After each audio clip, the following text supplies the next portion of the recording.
पराक्रम और शौर्य के साथ साथ एक जो नई चीज़ आ रही है, और वो ये आ रही है निकल के कि आखिर इस समय लोगों को इंदिरा गांधी की क्यों याद आई है कि ये बड़ी महत्वपूर्ण चीज़ क्यों है। इतना ट्रेंड क्यों हो रही है?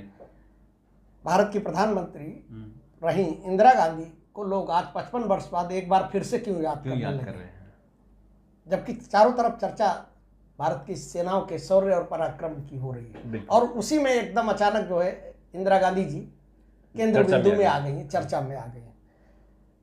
दरअसल इसकी शुरुआत जो है वो अमेरिका के राष्ट्रपति डोनाल्ड ट्रंप के उस ट्वीट के बाद, उस बयान के बाद शुरू हुई, जिसमें उन्होंने एक तरफा सीज फायर का, संघर्ष विराम का ऐलान कर दिया।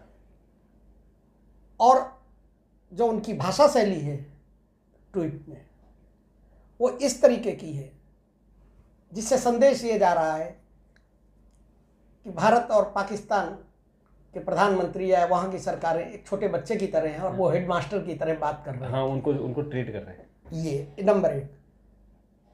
नंबर 2, उन्होंने भारत और पाकिस्तान दोनों राष्ट्रों और दोनों देश की लीडरशिप को एक तराजू में तोल दिया। कहाँ 20% और कहाँ 80%, दोनों को एक तराजू में तोल दिया। और तीसरी बात, ये सारा माजरा जो है आतंकवाद को लेकर है, आतंकवाद के खिलाफ है।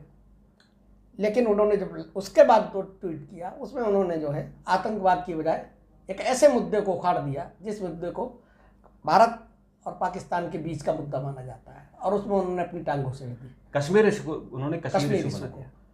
और इसी वजह से लोगों को इंदिरा गांधी की याद आ रही है।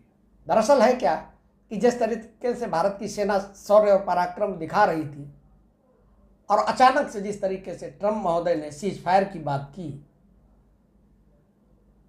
वो देश की जनता को पच नहीं रहा है। हाँ, उसके गले नहीं उतर रहा कि आखिर तीसरी शक्ति के सामने क्यों आप दबाव में आ गए, और ऐसी क्या मजबूरी रही, ऐसे क्या कारण रहे कि जब आप जीत रहे थे, जब आप उनको घर में घुसकर मार रहे थे, तो ऐसी क्या परिस्थिति रही कि आप जो है आपने इस सीज फायर को स्वीकार कर लिया। इसलिए लोग जो है, देश की जनता में जो आक्रोश है, देश की जनता में जो रिएक्शन है, वो बेसिकली इंदिरा गांधी को लेकर सामने आ रही है।